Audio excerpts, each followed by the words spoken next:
Hi, it's Saturday the 21st of May 2011, and it is in the UK, it's 5 o'clock exactly, PM. I've not been raptured, unfortunately, but neither has anyone else, so I guess that's okay. So, so, anyway, so, I don't, we're not out of the woods yet, there's still time. But I wouldn't be so calm if I thought there was anything in it. I don't think anything's going to happen. Anyway, what I want to talk about is the 8.4 earthquake in Libya. I've done a couple of videos on it already. There was a lot of confusion about it. I think my head is straight with this whole 8.4 earthquake in Libya business. I haven't got anything majorly new to bring up, but just a bit of a recap, and I think that my mind is made up on this 8.4. Now the story is, just a bit of a recap, the story is, right, a couple of seismographs in the world registered an 8.4 earthquake in Libya, which is obviously of significant size. It wasn't reported on any mainstream news channels. It was just like completely silent, no talk whatsoever about it. So of course this raised a lot of eyebrows. People were wondering, well, why the cover up? And obviously it's a very big earthquake, what's going on? That coupled with the 21st of May doomsday Harold camping thing, and the zombie apocalypse, and the New Madrid, and all these things, and it just made people a bit like, what the fuck, Well, anyway, so that was what had happened. So naturally, I looked into it, and I found the whole thing rather confusing. Well, anyway, these are my final thoughts on the 8.4 in Libya, and then I'm going to leave it alone because I think it's done to death, unless anything like major comes about, any major new information. Okay. I was reading an article, and let me just read it from the Yahoo News, and just read a couple of lines here. Okay, Twitter posts have latched onto an earthquake that was registered by the National Institute for Earth Physics, INFP, International, some foreign language.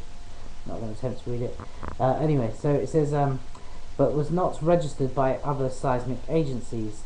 The earthquake was taken off of the site, spurring a flurry of conspiracy theories. According to the website, the truth behind the scenes, the INFP chief. Oh dear, how do you pronounce that name? Anyway, I'll move along. But the INFP chief, anyway. He stated that there was a device error and not an 8.4 magnitude quake in the area. Right, so what that's saying basically is this. Obviously Libya is at war. There's airstrikes, there's bombs being dropped, okay? So what they're saying is a bomb was dropped on or near a seismic sensor, and it registered an 8.4 earthquake. Okay, now this is starting to make some sense. So therefore, it wasn't registered on the seismographs around the world because it wasn't an earthquake. It was just a disturbance of the sensor from a bomb, and so it wasn't an actual earthquake. Alright. Now, I'm not saying this is 100% true. There still leaves some room for the fact that this could all be a big con. Okay, but I think there's a pretty massive chance that this is right, and I'll tell you why in a minute. There's a reason why I say that. Okay, so naturally they're not going to register it. Naturally it's not going to be on the news. Oh, big 8.4 earthquake in Libya, because it didn't happen. It was just, the sensor on the seismograph knocked, and obviously, that makes sense. Okay, fine. Right, but by the same token, okay, the mainstream news, they didn't report a massive earthquake because there was no earthquake. Alright? But but, okay, they should and could have put out some news to say 2 or 3 seismographs in the world have registered an 8.4, and it turns out there wasn't an 8.4. This is what actually happened, and they could have cleared it up so that like the conspiracy theorists didn't, you know, run off with the whole thing, you know. So then that makes me think, okay, well, I think that conspiracy theorists are fed, right? I think that the government, they love it. They love to hand out tidbits for conspiracy theorists to grab a hold of and run with. Okay? I think that the conspiracy theorists are working, not knowingly, not directly, not knowingly, but working for the government, because it's all part of this disinformation thing. Now, I'm a conspiracy theorist. I don't run with every single conspiracy theory out there, but there's some conspiracy theories that I think are very substantial. And anyway, but not every single one. But I think, yeah, definitely there is a lot of conspiracy theories that are initiated or allowed to escalate by the government in order to discredit actual conspiracies that are taking place. I mean, look at this Harold Camping thing. Okay, now Harold Camping, right, he's not the first and he's not the last person to say, oh, the world's going to end, right? But he's had massive coverage, like the media. I mean, do you know something? Like, I've got friends on Facebook who never, ever, ever talk about things like this, right? It's just all mundane things like, oh, I had sausage and chips for breakfast or whatever, right? And like everyone on Facebook and everyone everywhere, right, even people that have got their heads in the sand or their heads up their asses, right, they're all like, oh yeah, did you hear about it's supposed to be the end of the world? And like everyone knows that it's supposed to be the end of the world. Now that's deliberate, right? All this like media coverage so that everyone knows that it's supposed to be the end of the world, and then it's not going to be. Well, okay, not the end of the world, the rapture, right? So then it's like everyone knows it's supposed to be today, and then it's not going to be today. That's deliberate, right? Because they're trying to discredit people, right? They're trying to like create a psychology among the masses that don't listen to anything that anyone says anymore because it's all false, it's all bollocks, you know. That's what they're trying to achieve. Okay, so going back to the earthquake, right? The 8.4. So okay, so it either happened or it didn't. Now, if it happened, it would have been reported on the news. Because, you know, there'd be a whole lot of mayhem in Libya. It couldn't not be. Alright?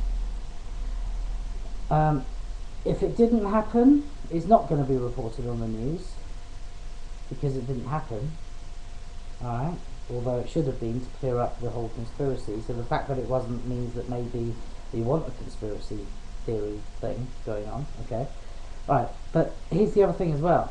In my last videos, I was like asking for, you know, I made the point, what we really need is people who live in Libya to actually like comment or post a video or do something, people in Libya to testify to this 8.4 earthquake, right? If someone who actually lives there said, yes, it's true, or no, it isn't, then that would hold a lot of weight, wouldn't it? Okay. Now, I had a couple of comments on my previous videos of people claiming to be, well, one person claimed to be in Libya and another person claimed to have family in Libya. And neither one said that there was an earthquake. So, and I would think that if there was an earthquake in Libya, there would be a lot of Libyans telling us about it. I would have thought. Okay, now here's another question. Okay, the bomb that triggered the earthquake. Let's not forget that this was an earthquake that was 30 kilometers deep. Now, I'm not an expert on bombs. I'm not even an amateur on bombs. I don't know shit about bombs and about the physics of explosions and the effects of these explosions. I don't know shit. But is it possible for a bomb to have an effect 30 kilometers underground and to cause a seismograph to register an 8.4 30 kilometers deep? I don't know. Maybe. You'd have thought that if a bomb could register an 8.4 30 kilometers underground, you'd have thought if that was the case, it would do a fuck of a lot of damage on the surface, wouldn't it? You know? So, okay. I think I'm clear on the fact that there was not a genuine earthquake in Libya of an 8.4 magnitude. I'm not 100%, but I'm 90%. Alright, I'm 90% sure of that. I do feel that the elites or the governments, or I don't know what term to use, but you see the people like behind, I don't know, like behind the people orchestrating humanity to wherever humanity's going, alright? I think they're using it with other things. So it's all, everything gets used. Nothing goes to waste. Every event that takes place, whether it's the elites that have done it deliberately or not, it all gets used. Alright? Everything is about psychology. Everything is about psychology. Whatever takes place, it's for a psychological effect. I totally believe that. Even if it wasn't intended to be, they'll use it psychologically. Alright? I was saying in my last video about the whole 21st of May doomsday thing, and this part of my video was cut off because whenever I submit videos to YouTube, when I'm uploading them, it always like cuts out a few minutes off the end. Not always, but sometimes, and it's a real pain in the ass because, like, you know, sometimes I make some good points at the end. But anyway, so I was saying that, what was I saying? Fuck, can't remember. I was saying that, oh bugger, I can't remember. Never mind. Well, that'll do. Oh fuck it, that was a really good. I really something really awesome in my head. never mind. Okay, so that's where I'm at with the 8.4 in Libya and the rapture. Okay, and I'll talk to you soon.